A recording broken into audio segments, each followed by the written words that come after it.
성탄절의 목적, 이걸 알 때에 우리가 조금이라도 성탄절이 의미가 있으리라 생각됩니다. 그리고 성탄의 절기가 우리에게 참 잊을 수 없는 추억이 주어지기도 하고 아름다운 추억들로 새겨지기도 하겠죠. 성탄절을 지키는 이유는 무엇보다도 우리 주님이 오셨던 것을 기억하고 기념하는 겁니다. 우리 주님께서 오신 것 기억하고 기념하고, 또 왜 오셨는가, 우리 주님께서 오신 것, 왜 오신 그 목적을 되돌이켜 보는 가운데에 그 목적을 따라서 살아가기 위하여 힘을 얻고 도전을 받고 은혜를 입는 것이라고 할 수가 있죠. 주님께서 왜 오셨습니까? 나를 위하여 구원하셨죠. 내가 어떠한 자이기에 구원하셨습니까? 소외된 자였습니다. 어두움 가운데 있었던 자입니다. 맞습니까? 잘 나가던 여러분들을 구원해 줄 필요 없습니다. 그죠? 멋지기만 한 여러분이었다면 우리 주님께서 여러분들에게 임하실 이유가 없는 것이죠. 못됐고 악하고 헤아려 보아도 참 마음 가운데 선한 의지가 있는 듯하나 그 의지대로 선하지 못하는 사슬, 절망의 사슬에 매여 있는 자들을 해방시켜 주시고 자유케 하시기 위하여 이 땅에 오신 것이죠. 성탄절에 대해 여러 가지 의견들이 있습니다만은 최소한 그런 목적, 소외된 자, 어둠에 갇혀 있던 자들을 해방시키려 오셨다 하는 바로 이것을 우리가 기억하고 그것을 이루기 위하여서 성탄절을 활용하고 이 성탄절에 바로 그러한 사실들을 좀 더 깨닫고 힘을 쓰게 되어진다면은 성탄절이 나름 의미가 있을 것이라고 생각을 합니다. 그래서 특별히 오늘 이 시간에 말씀을 좀 드려놓고 싶은 것이 힘을 얻어서 제가 영국에 또 화란에 다녀오는 가운데 여러분들이 참 성숙해 있는 모습들을 보면서 힘을 얻게 되고 그 힘 얻은 그것에 기초해 가지고 말씀을 드렸는데 지금까지 우리 개척 한지 한 3년 됐는데 한 번도 성탄 특별 헌금하고 이러지는 않았습니다. 아니 맨 처음 준비 모임 가지면서 우리 이광기 집사님 댁에 모여갖고 처음 한 그게 성탄절 때 모여가지고 헌금을 했고 그 헌금한 거 모두를 다 불우이웃들을 위하여 첫 번째 헌금한 거 불우이웃들 다 해서 다 나누었던 거 기억이 납니다.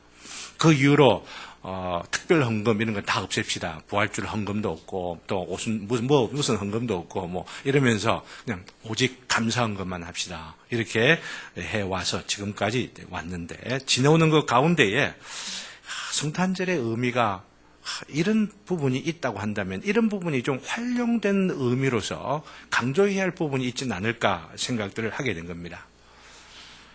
포항 지진 재해 성금을 제가 아이디어만 드리고 돌아갔는데 여행을 갔는데 성도님들이 의논을 해가지고 모금함을 딱 마련을 해가지고 자원해서 조금씩 모아 지난 주일에 그쪽으로 보냈습니다. 아마 그쪽 오늘 광고가 좀 안 났던데 그런 것들은 좀 광고를 서로가 내면은 안 좋겠나 하는 생각이 드는데 보내고 그랬는데 이번에도 예배 마치고 돌아가면서 이름 밝히지 않고 자원해서 성금함 이렇게 딱 놔두놓고 헌금을 좀 하되 특별히 그냥 헌금 교회 일반 재정으로 돌리는 그런 헌금이 아니고 우리 이웃들 가운데에 연말 연시를 통해서 불우한 이웃들이 있을 것이고 우리 성도들 가운데서도 힘들어하는 그런 분들이 있을 터인데 우리가 다 힘들지만은 조금씩 십시일반으로 모으는 그런 기회들이 되면은 얼마나 좋을까 이런 생각들을 해보게 되는 것입니다. 이번에 유럽 방문을 하면서 느꼈던 강한 인상이 한국 교회에 부흥했다. 그래가지고 서양 교회가 좀 영적으로 좀 다운됐다고 하는데 오전 예배 드리는 데만 해도 헌금을 2번이나 합니다. 오전 예배는요. 그리고 오후 예배는 또 하더라고요. 그러면서 좀 다르게 하는 것이 그냥 헌금하는 시간이라 하는 것이 아니고 무엇을 위하여서 한다는 목적을 딱 밝혀놔놓고 이것을 위하여서 헌금을 합니다. 이렇게 하더라고요. 그런 걸 생각을 하면서 우리가 한국 교회가 요즘 와서 좀 인색해진 부분들이 있질 않은가 생각을 하고 좀 더 의미 있게 헌금을 하는 바로 이런 배려가 필요하겠다 싶은 생각이 들어서 내년에는 오후 예배나 아니면 특별한 목적을 갖고 그 목적이라고 하는 것이 어려운 사람, 소외된 사람, 그리고 아픔을 겪는 그런 분들을 위하여서 성의를 조금 이렇게 표현하는 바로 그런 시간들을 갖는 것이 좋겠고, 바로 그런 시간을 갖는 것들을 계획하고 기도하고 준비하는 사람들이 누구냐면은 집사들입니다. 집사회에서 이거 책임지고 아이디어를 주고 해야 되겠다. 우리 한국교회 보면 집사회가 할 일이 없어요. 근데 이런 일을 지금 해야 되는 거예요, 집사들이. 우리 주변에 보니까 일이 어려운 사람이 있는데 이런 사람을 위해서 우리 교회적으로 기도합시다. 그리고 헌금을 합시다. 교회 재정이 조금 필요로 하는 부분이 있으면 하고, 교회 재정이 좀 덮여쳐질 필요 없지 함께 모아지면은 바로 이런 일들을 헌금 혹은 성금 해가지고 지원하기도 하고 이렇게들 하는 것이 있으니까 우리 집사들이 모여갖고 이거 우리 일이다. 목사 일이나 장로 일이 아니고 이건 우리 일이다. 이런 생각들을 하면서 힘을 내고 기도하는 우리 모두가 되었으면 너무너무 좋겠습니다. 오늘 말씀은 이 말씀으로 돌아가서 메시아의 출생을 740년경에 예언하고 있는 말씀입니다. 이사야 선지자를 통하여 예언하는데, 예언하는 그 말씀을 본즉 그 당시 스불론 땅과 납달리 땅은 갈릴리 지역입니다. 갈릴리 지역 많이 들었죠. 여러분들은 스불론 땅이 어디지, 납달리 땅 어디지 이런 건 잘 몰라도 갈릴리 지역이 바로 함께 불려지는 바로 이 부분인데, 이 갈릴리 지역을 분명히 스불론 땅, 납달리 땅이라고 하면서 뭐라고 표현하냐면은 요단 저쪽 이방의 갈릴리라 이렇게 말합니다. 이방의 갈릴리. 이사정하지 않습니까? 스불론 땅이면 스불론 족속이, 그리고 납달리면 납달리 족속이 12지파 가운데에 이스라엘의 선민이 있었던 그 땅이란 말이죠. 근데 그게 어째 이방입니까? 선민의 이방, 이 갈릴리라 하면은 이해가 되어져도 좀 이상하잖아요. 하나님의 선민인 이스라엘 백성들이 살고 있음에도 불구하고 이방의 갈릴리라라고 한 점에 우리가 주목하게 된다면은 그 뒤에 나오는 이 지역에는 뭐가 지배하고 있어요? 흑암이 지배하고 있었고, 또한 멸시를 당하고 있는 지역이라고 생각하니 누구에게 멸시를 받았을까 생각하니 누구에게 멸시를 받았을까요? 12지파의 중심이라고 할 수가 있는 사람들에 의해서, 예루살렘 지역에 있는 사람들에 의해서, 잘 나가는 사람들에 의해서, 선민들 가운데서도 차별이 있었고, 선민들 가운데서도 하나님의 백성이라 불려지는 들 가운데서도 서로를 소외시키면서 공평하지 못한 그런 사회의 모습을 여기에 흑암이다 말하고 있는 것이죠. 멸시를 당한다 이렇게 말하고 있는 겁니다. 어째 그런 일이 있을까요? 대한민국 사람들 사이에도 차별이 없습니까? 멀리 함경도 사람 얼마나 구박을 많이 받았는지 여러분 아시죠?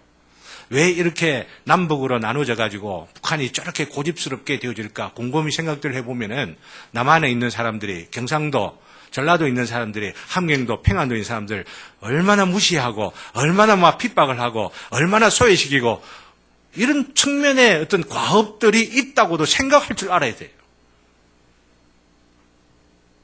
그런 것들이 막 내려오면서 억장 내가 해가지고 남한 사람들하고 같이 할 수가 없다. 우리끼리 정권 갖고 우리끼리 한번 해보자. 우리는 고구려 사람인데 이러면서 좀 쓸데없는 잘못된 생각들을 사실은 하고 있죠. 우리들 사이에도 소외가 있고 이 차등이 있다라고 하는 것이죠. 그런데 2절을 보면은 흑암에 행하던 백성이 무엇을 봅니까? 큰 빛을 봅니다. 사망의 그늘진 땅에 거주하던 자에게 무엇이 비칩니까? 빛이 비칩니다. 환하게 비춰집니다. 근데 이 빛이 그냥 환한 빛만 비춰졌다, 물리적인 빛, 태양빛만 비춰졌다, 이것이겠습니까? 아니죠. 소외되어진 바로 그들에게 화합이, 불평등이 있던 곳에 평등이 있게 되죠. 싸움과 다툼이 있던 곳에 화해와 하나 되어지는 바로 그런 일들로 인하여 빛을 본 것 같은 삶이 시작되었다라고 하는 것을 여기에 말하고 있는 것입니다. 그러면서 즐거움이 그들 가운데에 있게 될 건데 어떤 즐거움이냐고 3절에 말하면은 추수하는 즐거움이라 이렇게 말합니다. 추수하는 즐거움. 추수하면은 어떤 즐거움이 있죠? 추수해가지고 창고에 넣는 것이 아니고 여기서는 강조하는 게 추수해가지고 나누는 즐거움입니다. 많이 한 사람, 적게 한 사람 관계없이 서로가 나누면서 그 추수의 즐거움을 나누는 것. 그것이 바로 강조되는 게 탈취물을 나누는 거예요. 탈취물을 나눈다는 게 좀 이상하지 않습니까? 강도짓 했다. 이렇게 보면 오해를 받을 수 있는 거거든요. 그게 아니다라고 하는 겁니다. 나누는 기쁨, 그 즐거움이 예를 들어서 비유적으로 이야기하자 보면은 이런 경우에도 나눌 때의 기쁨이 있는데 즐거움이 있는데 바로 그 흑암에 빛이 비춰지게 될 바로 그때에 오는 그 즐거움이라고 하는 것은 이런 나누는 기쁨, 즐거움이라 하는 것을 강조하는 거죠. 물론 영적 싸움 가운데에서 사단에게 속한 것, 또 악한 원수들에게 속한 것들을 빼앗아서 나누는 바로 그런 즐거움으로 뒤에 또 이야기할 수 있는 게 4절, 5절에도 나오긴 합니다만은 그러나 결국 나누는 것, 이게 강조되고 있다고 하는 것이죠. 예수님의 오시는 목적이 여기에 있는 거예요. 나눔으로 인하여서 기뻐하고 즐거워하고 참된 평등이 이 세상 가운데에 있는 평화의 나라가 임하는 것. 이게 예수님의 오시는 목적이라고 하는 것이죠. 그래서 이 예수님의 오시는 목적을 우리가 염두에 두면은 바울 사도가 헌금의 목적이 뭐냐 이렇게 말하면서 한 이유가 있어요. 고린도 교회에 편지를 쓰면서 굉장히 강조하는 게 있죠. 헌금은 왜 하느냐? 거기 보면은 고린도후서 8장 14절에 보면은 이런 말씀이 나옵니다. 이는 다른 사람들을 평안하게 하고 너희는 공고하게 하려는 것이 아니고, 그러니까 이것도 어떤 한쪽만 좋은 일이 있고 한쪽은 나쁘고 이런 것이 아니라 이런 뜻입니다. 균등하게 하려 함이고 이제 너희의 넉넉한 것으로 그들의 부족한 것을 보충함은 그들의 넉넉한 것으로 너희의 부족한 것을 보충하여 균등하게 하려 함이라 라고 하는 겁니다. 나에게 남는 것을 나누고 저쪽 편에서 남는 것을 또 나누고 그러면 저쪽 편에 부족한 것이 나의 남는 것으로 채워지게 되고 나의 부족한 것이 저쪽 편에 남는 것으로 채워지게 되는 바로 이런 일들이 있다고 하는 것이죠.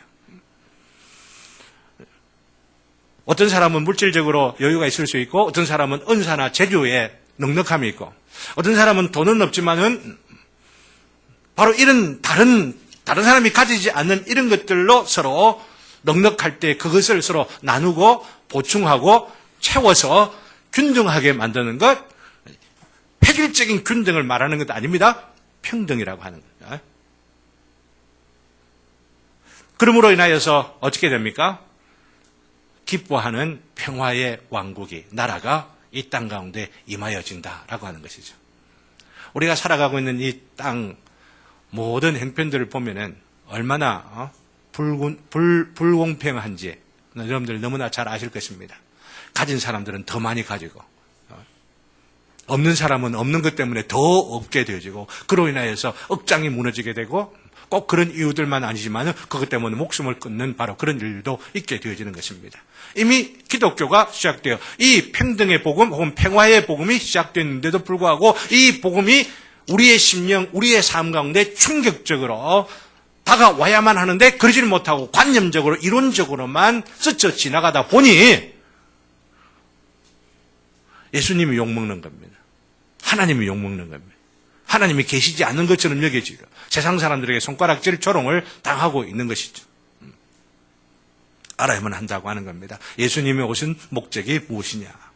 불공평의 이 사회 가운데 소외의 이 조직 가운데에 그런 사람들 잊지 아니하도록 평화를, 그런 사람 잊지 아니하도록 화해를, 그런 사람들 잊지 아니하도록 균등하게 만들려고 하는 것이다 라고 하는 거예요. 이것을 우리가 기억해야만 한다는 것이죠. 그렇기 때문에 헌금의 궁극적인 목적도 바로 성탄의 목적과 동일한 것이다. 이 말씀을 드리고자 하는 것입니다. 그러니 성탄절을 지키는 이유도 어디에 있어야 되는 거예요? 바로 이런 균등함을 위하여서 우리가 어떻게 우리의 감사하는 조건들을 나누고 베풀 수 있을까라고 하는 겁니다. 혹이라도 오해할까 싶어 이 말씀을 드리고 강조하려고 합니다. 교회 재정을 이럴 때 특별 헌금 좀 해가 모아갖고 교회 재정에 사용한다. 이런 의미가 아닙니다. 그렇기 때문에 강조하려고 하는 것이 여러분 개인적으로 저는 이걸 강조해요. 개인적으로 여러분 이웃들 가운데나 아니면 친척 가운데나 참 가슴이 아프다. 저 사람 어떻게 저렇게 살까 하는 사람은 개인적으로 여러분들이 기도하는 가운데에 하나님의 주시는 그 감동 가운데 헌금을 하든지 아니면은 성금을 주든지 아니면은 후원금을 보내든지 이렇게 하세요. 그리고 그런 분들은 내일 성탄절 오셔가지고 예배 드릴 때 안 내도 됩니다. 아시겠어요? 그리고 그런 사람이 더 많기를 바라요.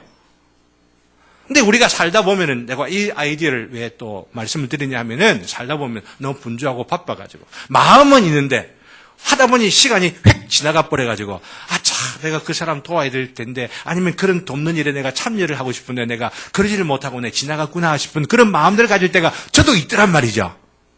그럴 때에 이런 일로 해서 함께 한번 도우는데 힘을 한번 모아봅시다 하는 그런 의미로 성금함을 만들어 거기에다가 누구도 이름 표시하지 아니하고 자원하는 마음으로 또 즐거워하는 마음으로 하나님의 나라에 참여하고 하나님 우리 주님께서 오신 바로 이 평등의 세계를 만들기 위하여서 힘쓰신 바로 그 목적을 이루기 위하여 내가 참여하는 바로 그 마음을 가질 때 형식적으로 하지 말고 그런 마음을 가지고 우리가 참여하게 될 때에 주님께서 바로 그런 성금 혹은 그런 헌금들을 기쁨으로 받으실 줄로 믿습니다.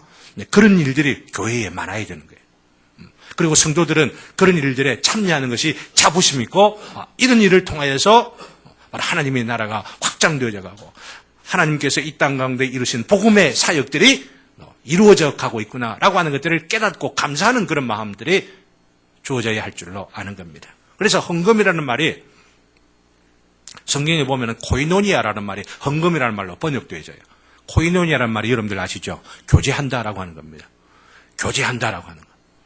형편이 넉넉한 사람이 넉넉하지 못한 사람들에게 교제의 마음 갖고 하나님의 영으로 하나님의 나라에 교제하는 바로 그 마음들로 나누고 베푸는 것 심령으로 헌금하는 것. 바로 그러니까 코이노니아라고 하는 것이죠. 교회가 코이노니아가 없으면은 교회의 교회됨을 상실해 버리는 겁니다. 그리고 성탄절 때 우리가 바로 이런 사실들을 기억을 하면서 코이노니아의 영으로 하나님의 성령이 우리에게 주시는 그 감동으로 이런 나눔들, 베푸는 것들 이런 일들에 우리가 마음을 다해야 할 필요가 있는 것이죠. 그러면서 두 번째 대지로 제가 더욱더 강조하고자 하는 것은 더욱 궁극적이고 본질적인 것은 이런 외형적인 헌금의 문제보다도 더 깊은 곳에 있다는 것 우리가 알아야만 합니다. 이게 뭐냐면은 오늘 본문은 우리들에게 그러한 영광의 임함이 그런 평화의 임함이 누구를 통하여 임하느냐 하면은 누구를 통하여 임하죠? 메시아죠. 맞습니다. 그러나 메시아를 어떤 모습으로 묘사하고 있는지를 주목했으면 하기 때문에 이 질문을 드리는 겁니다. 아기를 통하여 임한다라고 하는 겁니다. 한 아기를 통하여서.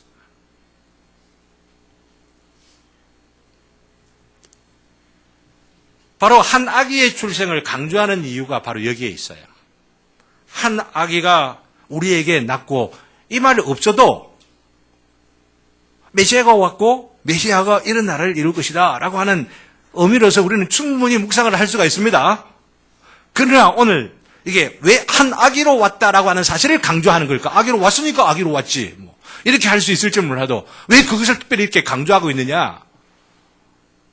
이 성탄절 때 우리가 한번 헤아려 보아야만 하는 것이죠. 성탄절 하면 항상 아기 예수 이렇게 생각하니까 왜 하필이면 아기? 한번 의문을 가져볼 필요가 있잖아요.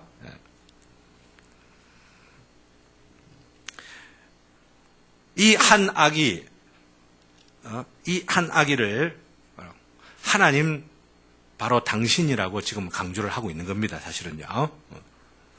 그 뒤에 표현이 보면은 이는 한 아기가 우리에게 낳고 한 아들을 우리에게 주신 바 되었는데 그의 어깨에는 정사를 메었고 그의 이름은 기묘자라 모사라 전능하신 하나님이라 영존하시는 아버지라 평강의 왕이라. 시간이 넉넉하면 이 모든 구절들 하나하나를 다 설명해서 메시지가 아주 강한 말씀들이지만은 생략하고 빠지지 않아야 할 또 기억해야만 할 게 뭐냐면은 하나님이시다라고 하는 겁니다. 아기가 뭐라고요? 하나님이시다라고 하는 거죠. 아기가 하나님이시다라고 하는 거예요. 신선하지 않습니까? 또 혹은 충격적이지 않습니까? 아기가 하나님이시다. 그것도 전능하신 하나님이시다. 한 아기로 메시아가 오셨는데 그 아기가 전능하신 하나님이시라는 거야. 하나님께서 아기로 오신 것입니다. 우리가 주목해야 할 것은 하나님께서 인류를 구원하시는 데 있어서 또한 죄의 문제를 해결하시기 위하여 소외된 자들을 하나 되도록 하기 위하여 어둠 가운데 있는 자들에게 빛을 주시기 위하여 이 땅에 오실 때 왜 하필 아기로 오셨어야 했느냐. 하나님의 그 능력 그 자체만을 생각을 해본다면은 청년으로도 오실 수 있잖아요. 짜잔 하고 구름 타고 쫙 내려오실 수도 있잖아요. 아니면은 허연 수염을 갖고 나는 하나님이다. 이런 너희들을 구원하러 왔노라. 이러면 내려올 수도 있잖아요. 아니 뭐 청년이든 노인이든 이런 모습으로 아니라 하늘에 계신 전능하신 하나님께서 죄의 문제보다 다 해결되어라 이러면서 선언만 하시면 되는 거 아니에요? 그러실 수 있는 하나님인 여러분들 믿습니까? 하나님은 능력이 있으시단 말이죠. 물론 복잡한 신학적인 문제가 있을 수가 있습니다. 왜 반드시 와야 되느냐 아니면 오시지 않을 수도 있느냐 이런 논쟁들 갖고 이렇게 의미 있는 또 토론도 있기도 합니다만은 그런 것들 다 생략하고 아기로 오셨다고 하는 사실, 바로 이 사실을 우리는 기억해야만 한다라고 하는 것이죠. 그 이유가 뭐냐? 첫 번째, 이 나라는 전적으로 힘없는 아이, 무력한 아이, 이걸 통하여 무엇을 나타내고 있냐면은 하나님께서 이 나라를 이루신다라고 하는 거죠. 아기로 오셨지만은 능력 있으신 하나님께서 이루시기 때문에 사람의 꾀, 사람의 능력, 사람의 어떤 가능성, 사람의 어떤 노력이나 힘 이런 것들을 통하여서 하나님의 나라가 이루어지는 것이 아니고 아기같이 무력한 모습으로 왔다 할지라도 그분은 하나님이시기 때문에 전능하신 하나님이시기 때문에 하나님께서 그 나라를 이루시는 것이다. 이거 지금 강조하는 겁니다. 여러분들 믿습니까? 하나님께서 이루시는 나라이기 때문에 하나님의 나라가 되는 겁니다. 사람의 힘으로 이루어지는 나라라고 한다면은 로마의 제국이고 뭐 중국이고 미국이고 뭐 이렇게 될지는 몰라도 그러나 미국도 하나님의 나라가 아니고 중국도 하나님의 나라가 아니고 로마도 하나님의 나라가 아니고 그 가운데에 너무나도 연약한 아기의 모습으로 오시어서 이 땅 가운데에 토대를 놓으시고 또한 지금도 그 나라가 확장되어져 가는 바로 그 나라를 예수님을 통하여서 시작하셨다라고 하는 것이죠. 이게 하나님께서 이 나라를 이루신 것을 강조하게 하여 아기로 오셨다라고 하는 것. 이것을 강조한다고 하는 거죠. 두 번째로, 그렇게 이루어지는 하나님의 나라는 무엇보다도 어떤 특징이 가장 지배적이겠어요? 하나님께서 이루시는 하나님의 나라의 가장 지배적인 특징은 어떤 특징이겠어요? 어린아이로 왔다라고 하는 바로 이 사실을 통하여 유추할 수가 있는 특징을 우리가 찾는다고 한다면 어린아이 같은 특징이 있다는 거예요. 하나님의 나라는 하나님께서 이루시고 하나님께서 성취하시고 하나님께서 시작하시며 또한 준행해 가실 뿐만 아니라 그 하나님의 나라는 어린아이 같아요. 그 하나님의 나라가 어린아이 같다는 말씀이 어떤 의미일까요? 이것을 예수님께서 당신의 공생의 사역을 통하여 풀어서 설명하신 것이 바로 이것입니다. 진실로 너희에게 이르노니 마태복음 18장 3절에 너희가 돌이켜 어린 아이들과 같이 되지 아니하면 결단코 어디에 들어가지 못하리라. 여기 주목해야 합니다. 너희가 돌이켜 어린아이같이 되지 아니하면, 너희가 변화되어 어린아이 같은 심령으로 돌아가질 아니하면 천국의 하나님 나라에 들어갈 수 없느니라.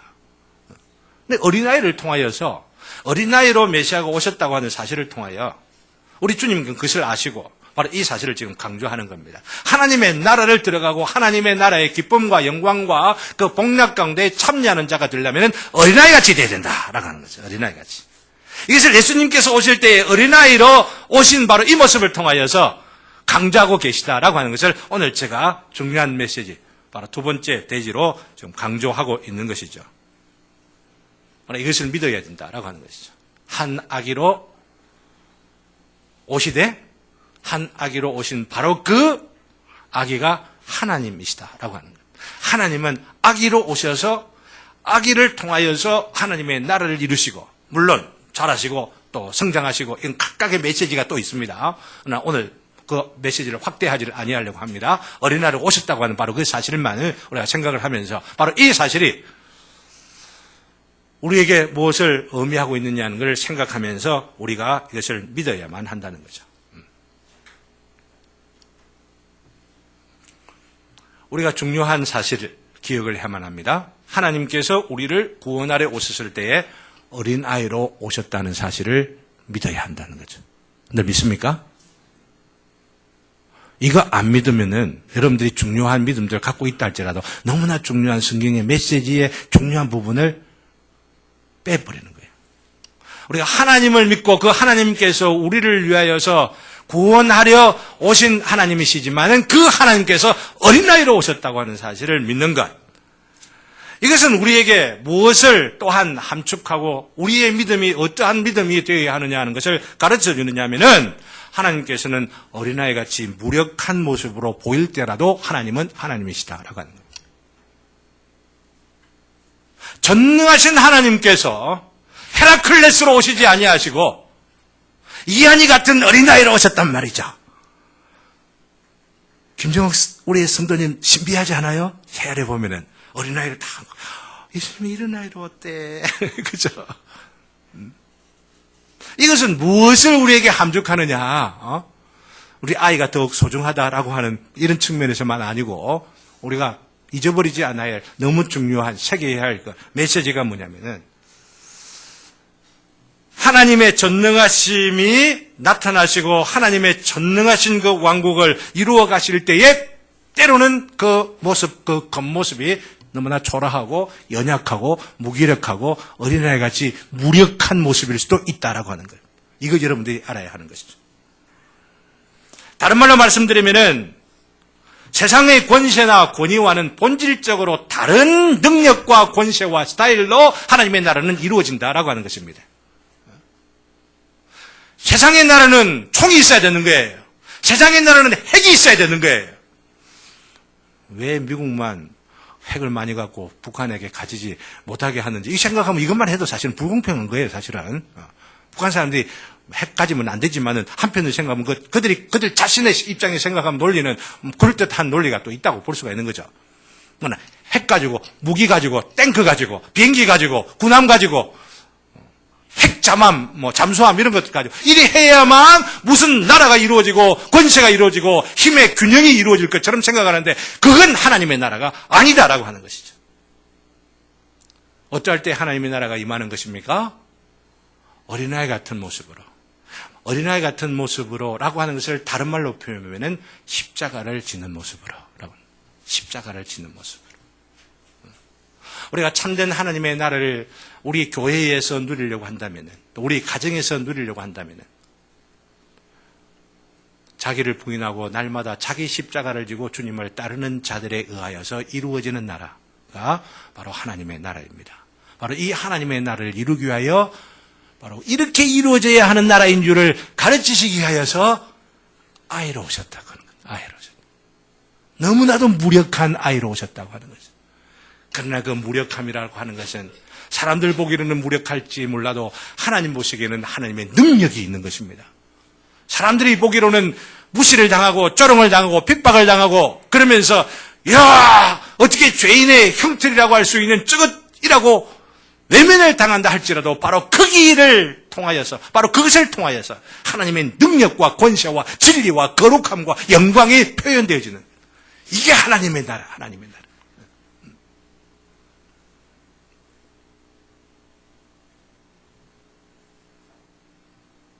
바로 연약한 이 모습 가운데, 아기의 모습 가운데에 하나님이 계시다라고 하는 것을 믿는 믿음이 참된 믿음인 겁니다. 바로 십자가를 통하여서 하나님께서 당신의 능력을 나타내셨다라고 하는 것을 믿는 것이 참된 믿음인 것입니다. 이 성탄절을 통하여서 우리 주님께서 아기로 피덩이 아기로 오신 바로 이것이 하나님의 능력의 표현이구나. 이거 믿을 수 있는 저와 여러분 되시기를 주님의 이름으로 기원합니다. 이것을 믿을 때에 고난의 십자가가, 이것을 믿을 때에 저주의 십자가가, 바로 이것을 믿을 때에 사형틀로서의 십자가가 복음이 되는 것이고 복된 소식이 되고 기쁜 소식이 되는 것입니다. 이 기쁜 소식으로 기뻐할 때에 기쁘다 구주 오셨네가 진짜 기쁘다 구주 오셨네가 되는 거죠. 이 기쁘다 구주 오셨네라고 하는 바로 이 기쁨이 성탄을 축하하면서 또 성탄의 절기를 보내면서 더욱더 풍성해지기를 주님의 이름으로 기원합니다. 그러면서 마지막으로 하나 더, 이런 믿음을 가졌다는 게 더욱 한 걸음 더 나가서 우리들 각자에게 무엇을 의미하는가. 앞부분에 말씀드린 것은 그 연약함 가운데에서 하나님의 능력이 나타내신다라고 하는, 하나님께서 하나님의 나라를 이루어가시는 스타일을 강조한 것이라고 한다면 바로 오늘 나 하루의 삶을 통하여 주시는 메시지가 또 무엇일까? 매듭을 짓고 말씀을 맺으려고 합니다. 그게 뭐냐면은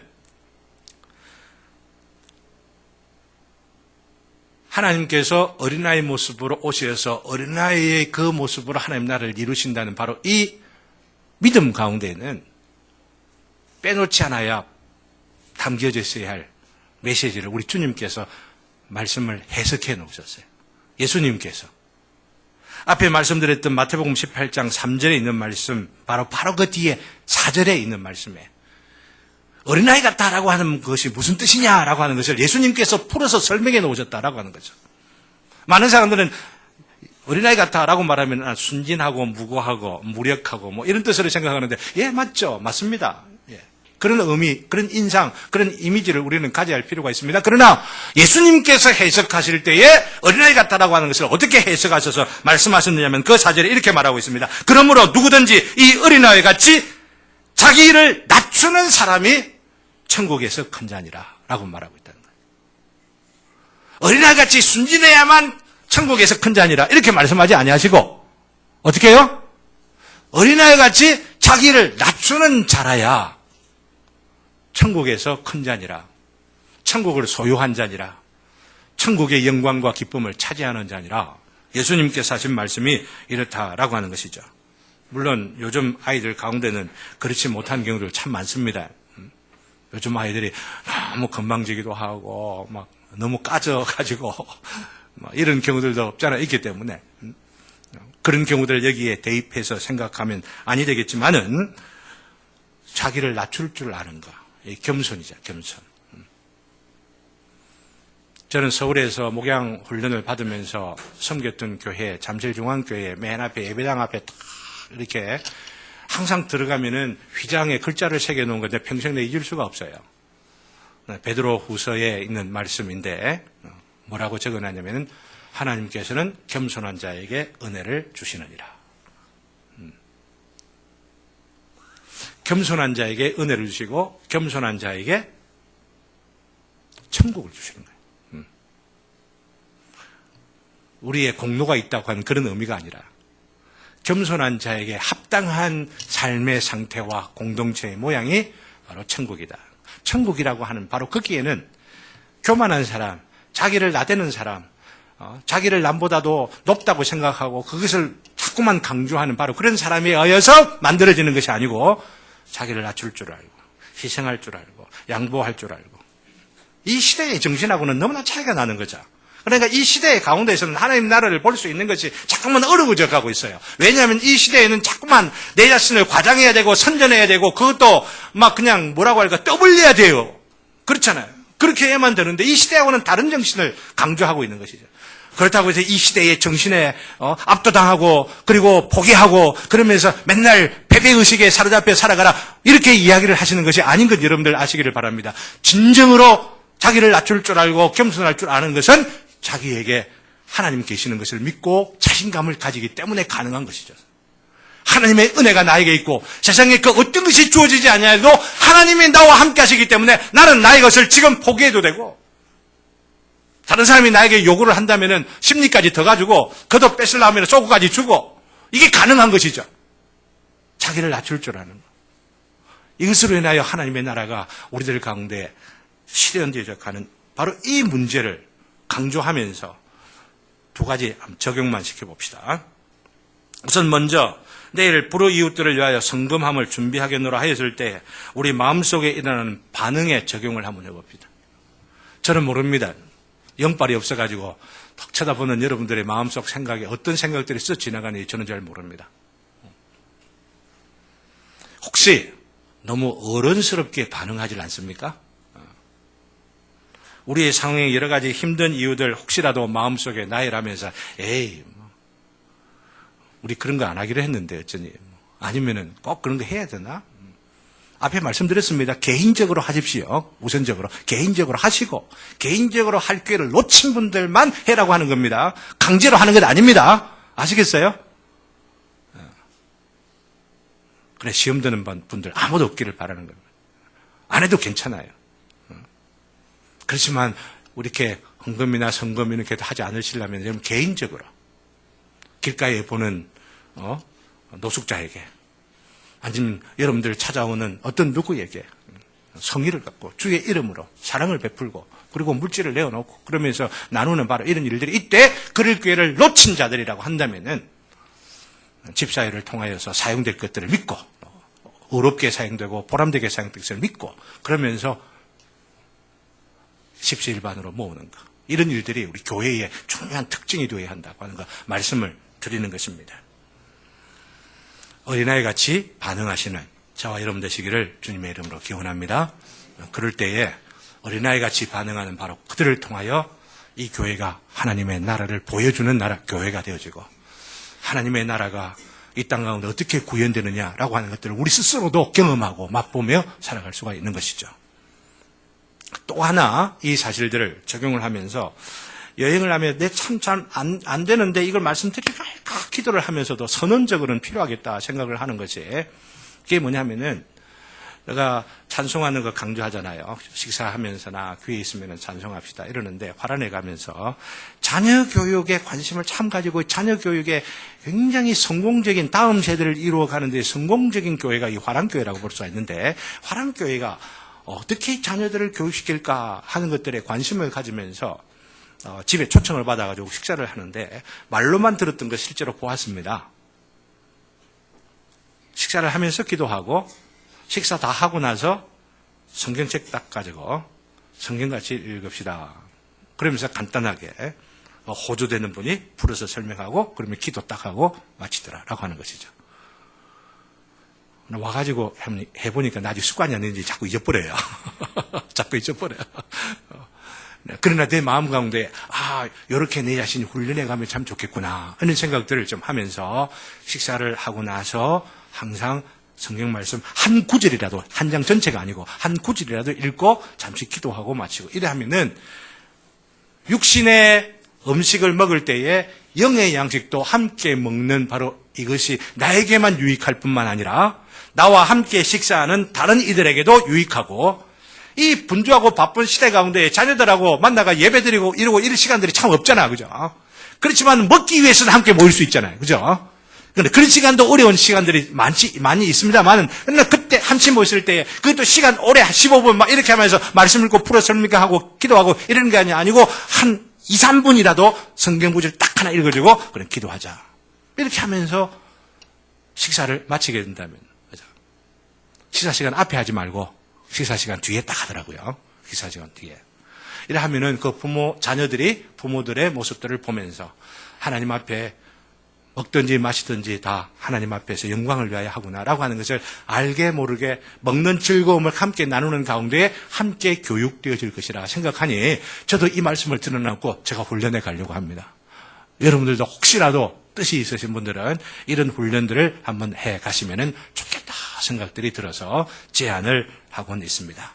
내년 가면은 좀 더 구체적으로 제안들을 좀 했으면 좋겠다 생각되어지고 그로 인하여서 시험 들지 않기를 바라는 것은 성찬하고 나서 식사를 우리가 다 같이 하고 헤어지게 되는데 그때는 안 해도 되겠다 싶은 생각이 들어요. 왜냐하면은 예배 다 드리고 나서 식사를 하니까 그때는 억지로 안 해도 되겠구나 생각들을 하고 평일날 수요일 오든지 아니면은 금요일이나 우리 저와 개인적으로 또 식사를 하고 이러면은 제가 그렇게 한다 하더라도 이상하네 뭐 이렇게 생각하지 않으시고 함께 말씀도 나누시고 또 식사 교제도 하고 이러면은 좋겠다고 생각합니다.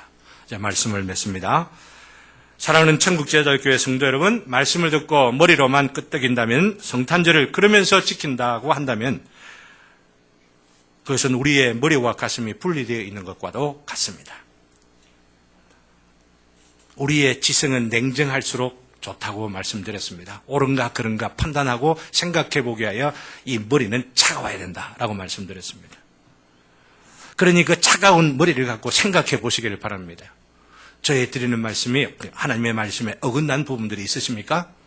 어긋난 부분이 있지 아니한다면 순종해야 되겠구나 생각을 하고, 순종을 하시되 차가운 머리는 차갑다 하더라도 이 차가운 머리로 생각한 결론이 우리 심령에 닿을 때는 뜨거워져야 되는, 뜨거워져야. 주의 말씀 나에게 허락하셨사오니 내가 순종하겠나이다라고 하는 마음 갖고, 내 마음이 뜨거운 마음을 갖고 반응하게 하여 주옵소서. 감사의 마음으로 반응하게 하여 주옵소서. 또한 내 심령 가운데 있는 하나님의 영으로 인하여 내 심령이 더욱더 불붙게 하여 주시옵소서. 그하여 순종하는 바로 그 삶을 통하여 우리 주님께서 복을 더하여 주시고 하나님의 나라의 평강을 주시고 영광을 더하시고, 이 성탄절이 그 어느 해보다도 더욱더 큰 기쁨의 복된 성탄의 절기가 되질 줄로 믿어 이 말씀을 드립니다. 다 같이 말씀 기억하며 찬송합시다.